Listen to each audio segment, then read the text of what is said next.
Let's start with a clear definition of toxicity. A toxic person is anyone whose behavior adds negativity and upset to your life. But I think it's fair enough to stress out that people who are toxic deal with their own stresses and traumas. A toxic person will be a bit of a lost case unless that person and only that person wants to change his or her life for better. But unfortunately, most toxic people just change their victims and not themselves. I think why most toxic people have a lot of friends, it's because they provide entertainment. Most people don't give a damn whether you are nice or what. They want drama and chaos to fill themselves up. Toxic people appear confident and very in tune with their self-expression, and to the majority of people, they seem fun. This is the era of instant gratification where most people have short attention spans. People want instant connection. It's either you vibe or not. Most nice people I know of take time to warm up, and who has time for that? Toxic people attract other toxic people, and then they make friends with each other because they are all mirrors reflecting back to each other the lies they want to see. But the problem isn't when toxic people attract other toxic people. The problem begins when toxic people benefit from and take advantage of nice people. Why a lot of people perceive toxic people as confident? Well, because it does take some balls to tell bad things to other people's faces. It's a shame, but this is the answer. Also, I would like to add that a lot of people struggle to tell the difference between confidence and arrogance. The thing is that toxic people know very well how to manipulate others, and they can make them believe whatever. Toxic people camouflage their true colors very well. Also, with the years, they learn better and better how to use their poison and how to choose the right victims, which will provide higher levels of satisfaction to them.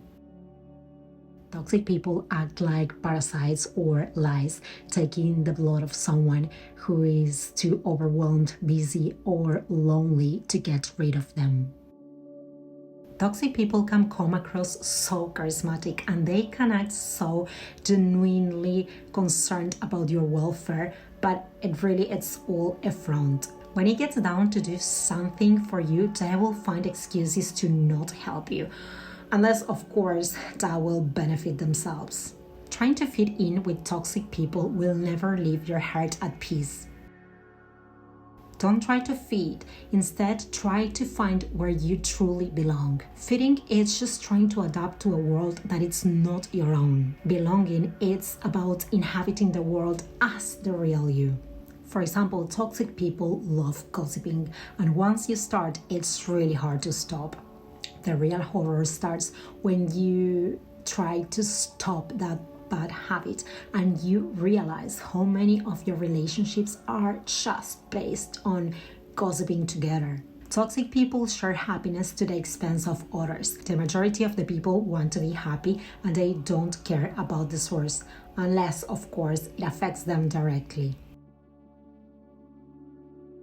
Another reason why toxic people have so many friends is because they put themselves out there. They don't hold back because what others think. And then on the other side, there's the shy or insecure people who try to hide all the time who they really are because they are absolutely terrified of judgment, or because they think that if they act in a certain way, people will not like them. If this is your case and you have low self-confidence, how do you think that others are going to realize if they want to be your friends or not if all you do is just hiding from everybody? If anything, this should just show you very clearly that if even the shittiest toxic people can make friends, then so can you. You just need to be as open as they are and stop thinking what others think. Go and do things. Don't think on the internet. Just go to sports, do activities where you can find people who share the same interests as you. Don't give up and just sit in your couch consuming social media garbage. The only way of building real confidence is from real life struggles. People are naturally attracted to confidence, even if most of the energy put out is negative. So you can imagine how well confidence works for people who are mostly positive. Toxic people are unpredictable. Sometimes they will be distant and they could not care less about you. Other times they will be so expressive and they will make you feel over the moon. It's just so much adrenaline to be around them. Their unpredictable nature is absolutely magnetic for those who want to avoid introspection. There is way more toxic people around than people with a high level of mental well-being. But why? Well, because the world is full of toxic parents. Toxic parents use fear, guilt, and humiliation to get what they want from their children. They can often be neglectful, emotionally unavailable, maybe even abusive or just immature. They just put their own needs in front of the needs of their kids. Then these children become into toxic adults and they will attract more toxic people around them because that's what they are most familiar with: drama and chaos. Toxic people unconsciously prefer to hang out with someone who is more likely to hurt them in some way. This sounds strange, but it's absolutely true. Toxic people feel comfortable and at home in high dysfunctional relationships because that's all they have ever learned since they are kids. Let's talk about toxic people when they are young. I've seen so many of the cool kids not being cool anymore. These toxic people get entangled into so much chaos, so much drama, and so many problems that when you get to see them years later, you realize you just have gotten so much further in life. Bad boys and bad girls may look cool in their 16 years old, 17, or even maybe early 20s, but when they get into their 30s, 40s, they look pathetic. I've seen this with my own eyes. All the popular rebellious kids that used to bully the loners, the introverts, the shy kids turn into the biggest losers in adulthood. It's like life revenge or something. They just become into very mature adults that are addicted to their young years bad habits. So introverts, loners, shy people, please get the fear of missing out feeling out of your life. Be grateful for who you are. Respect yourself, give yourself space, and do not force yourself to fit in with people who do not share the same values as you. Follow your heart, follow your instinct. You do not have to sell your soul to the devil just to fit in. It's 10 times better to be alone than feeling alone surrounded with bad companies or bad influences. Toxic people hate people who aren't toxic and they push them aggressively out of places. When I was younger, I was in a dark place. I was dating someone who had a really toxic ex, but he never found her as a problem. He was pretty much attached to her and we never worked out. I liked him very much, but he just didn't feel the same way. I didn't want it to hurt him and he hurted me instead. I think it's because we were not under the same level of toxicity. He wanted a dysfunctional relationship, which I was not going to provide him, and that just didn't work out. I will repeat this phrase again. Toxic people hate people who are not toxic and they push them aggressively out of their way. I had this other experience to use as an example to support that statement. So I work on yachts as a chef. I have done this job for more than a decade, and during all that time I worked on different yachts, like 12 different yachts. But I remember there was one particularly experience in one of those yachts that ended up really bad. I actually ended up being fired in less than a month. I was in Canada working on the exact same boat where my boyfriend was working. Actually, we met there. And for X reasons that I'm not going to explain here because otherwise this video will be endless, my boyfriend got fired. So right after that, I was pretty sad, crying everywhere. Like, I couldn't really stay on the same boat. We were together, all like we were sharing a cabin together. It was just like we were so happy there, so I could not do it anymore without him. And I went to the captain's office and said, listen, I need to leave this yacht. And the owner of that yacht was such a billionaire. He had like 4 yachts in total. So I asked the captain, can you please send me to another yacht because I cannot stay here any longer. I am so sad. I just feel like crying all day long.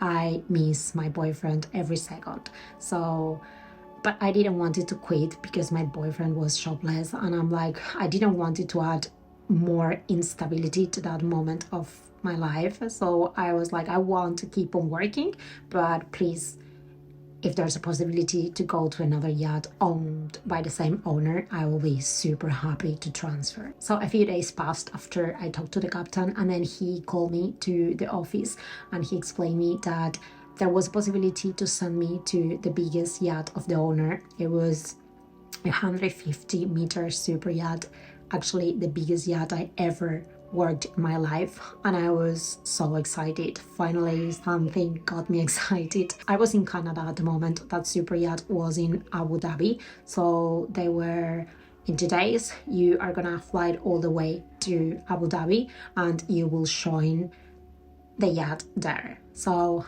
that was what happened. I packed, I left, and I joined the next yacht, and everything started pretty amazing. I got into my bedroom and there was a beautiful note saying, we heard so much from you, like we can't wait to meet you, signed by like the chefs, some of the chefs. And I was like, oh, this is so cute. I like, it's going to be great. And then I went to sleep because it was late at night, and then the next day I was going to start working. So I went to the kitchen and I was absolutely mind blown. That kitchen was huge. It was packed full of the most expensive technology I've ever seen. The ovens, the Thermomix, Pacojet, like every single toy gadget any chef will dream, it was in that kitchen. So yes, I'm like, wow, yes, this is amazing. But it didn't last long. Things pretty quick went absolutely downhill. There were 7 chefs working in that kitchen and it was great. I've never worked with so much people before. I was used to work just with 1 more chef, but being 7 was like a massive group where I could learn so much from other chefs and interact with them, and I thought it was going to be amazing. But pretty quickly I realized that group was very clingy, and yes, I wasn't being part of it. So I was working, for example, cutting onions, and all of a sudden they are like, we are gonna go smoking, come with us. And I'm like, no, sorry, I don't smoke. And they were like, all right, bye. And literally I kept on cutting onions in this massive kitchen while I see 6 chefs disappearing from a door.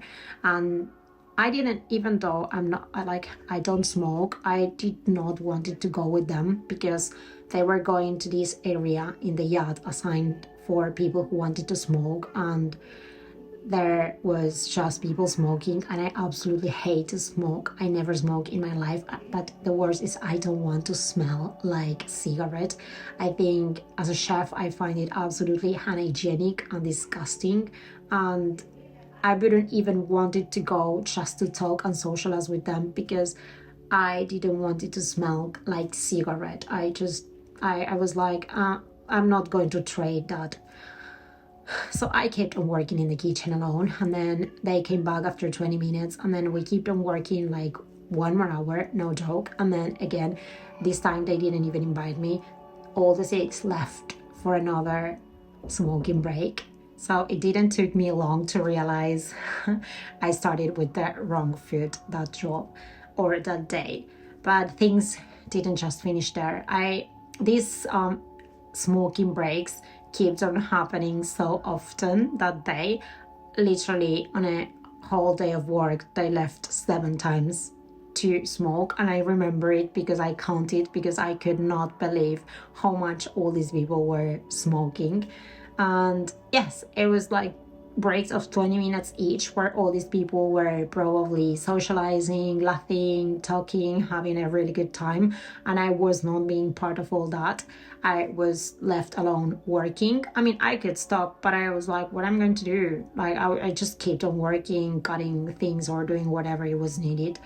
And then at the end of the day, they invite me to the smoking, again, to that smoking retreat place, whatever, on the boat. But this time they were going to have a beer apart from smoking. And I said, I just didn't want it to be there with the smoke.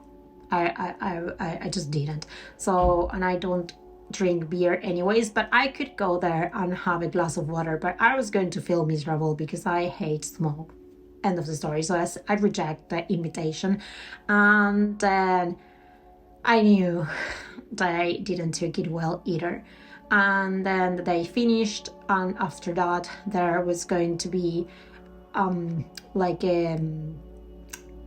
a big group of people from that. There was in that big yacht of 50 meters. No, the yacht was 150 meters. So it was absolutely massive. There was 50 whole crew members working.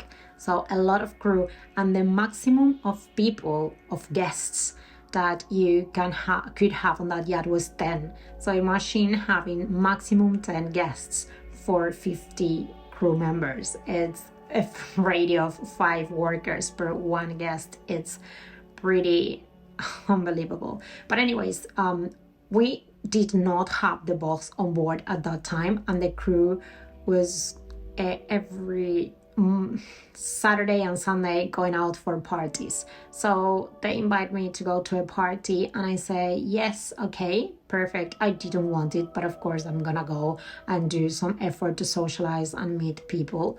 Otherwise, I was going to look way too unsocial. So I went out, and when I went out, I saw the guy that was my boss. I mean, the head chef.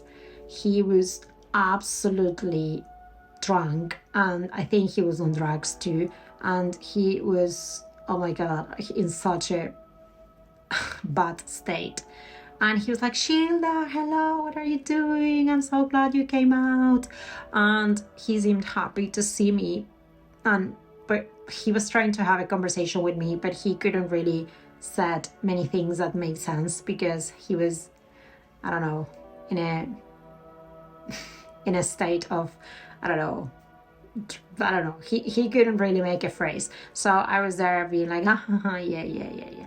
But that night I went back to sleep thinking, oh my God, I really don't vibe like all the rest of the people I work with in this kitchen all day long. And when you are a chef on a yacht, you work more or less 18 hours a day. So working 18 hours a day with a whole group that doesn't have the same moral values and same interests.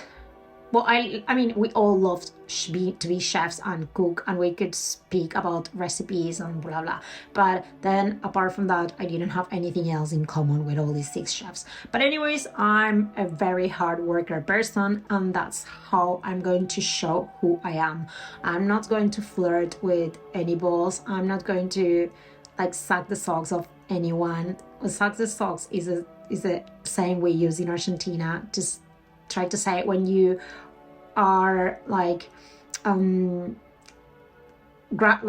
it's your boss and you say to him, oh, you're amazing, oh, you're unbelievable, oh, everything you do, it's great, when it's not like that, you know, like kind of adulating someone too much just to get a benefit out of it, I would never do that. So there I was with my only wish that they could see I was a truly hard worker person and they were going to respect me because of that. But it didn't happen in the slightest. With the days, they start to make jokes in front of me about me, and they were all laughing, and I wasn't laughing because it wasn't funny. They were disrespecting me, and it kept on getting worse and worse. My boss, all of the chefs, there was the boss, the most important one. He was an alcoholic, and I found out by one of the girls of the yacht that he was married, but he was hooking up with one of the girls of the yacht. So I could not respect this guy in the slightest. I was disgusted by him. He was going out every night. He was getting super drunk, and then he was in the kitchen. He was a bit retarded, hungover. He was working so slow. He was cheating on the wife. He was just like smoking every 2 seconds. I didn't feel anything good about him. I didn't found him as a mentor. I'm like, this guy is supposed to be amazing if he's leading this whole team. I'm sure there's a lot I can learn from him, but he was just like a lazy guy, dragging him around from a corner to another one. He couldn't put himself together because he was sleepless and he was just always drunk at night, so he was useless during the day. So I felt I could not learn anything from him. So anyways, one day I received a call on the radio from the captain. Like every single crew member has a radio, and yes, if someone wants to call you, they call you through the radio. And the captain said, Shilda, to the office, please. And I knew because when the captain calls you to the bridge is where the captain works, it's because of 2 reasons. Either something related to you did something wrong, or you get fired. But that point I knew I was going to get fired. So I get to the captain's office, and I had, in that few weeks that I work on that yacht, I had a few conversations with him, and we got along normal well. And when I got to his office, he was all like nervous, and he's like, well, I need to tell you something, and he was all awkward. And I'm like, listen, I'm getting fired, it's okay, no, don't worry, if it's that, just say it. I knew it was going to happen, so I can take it, don't you worry. And he said, yes, you're getting fired, it's nothing to do with me, I have nothing against you, but as per contract, I have to give you the reason why you are getting fired. And the head chef basically said, you don't fit with the group, so you don't have to work anymore today, and tomorrow you will be put in a hotel and you will be flew to your home country, the day after. And I'm like, well, okay. So at that moment I feel such a massive feeling of relief, because I am such a hard worker person, and I'm tough, and I developed through the years a hard skin. So even though I knew days were absolutely miserable there, I didn't get along with people, didn't make even one friend. I was just working with all these people. It was a bit, every day it was worse and worse, but I was not going to resign. That's not who I am. If something, I was going to try to push myself to work 6 months and then see if it was for me or not, because how life is. Sometimes experiences start horrendously bad, and then for some miracle everything changes and everything gets better. But anyways, I got fired, so I'm like, oh, I'm so happy I don't have to wake up another day at 5 a.m. in the morning to go and see all those people who are always hungover, speaking all day long about how amazing the party of yesterday was. So I was just so happy, so relieved that happened that way. They fired me, and yes.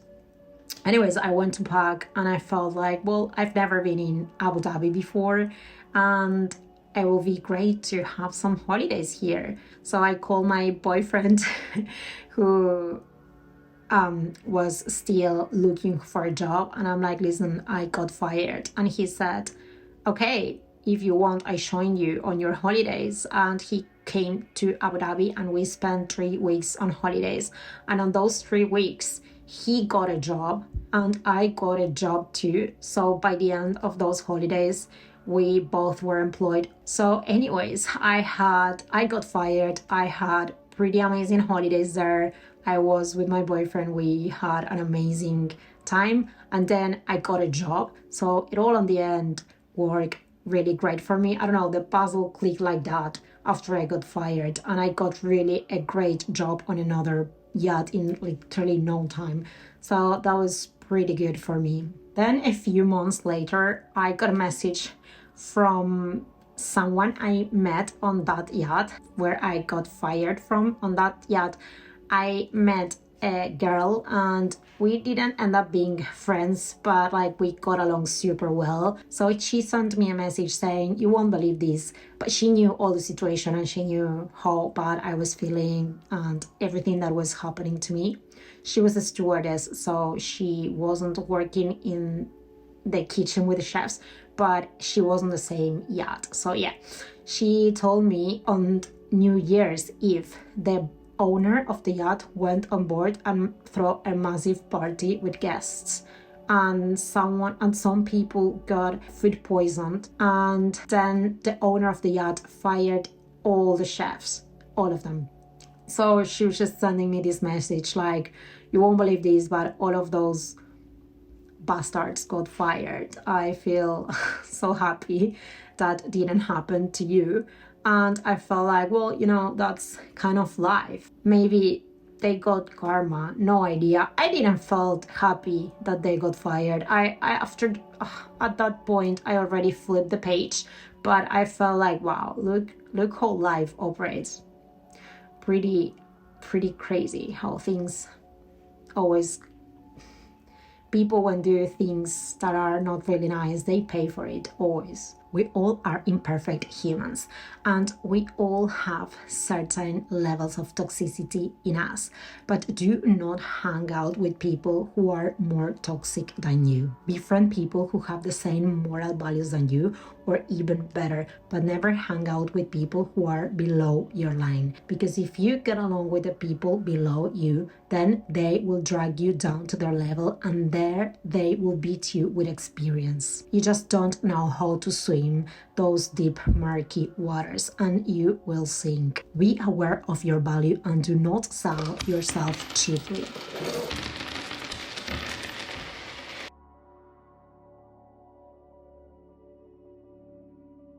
I have this other video here where I speak all about confidence. So if you're interested in becoming confident and magnetic, please check it.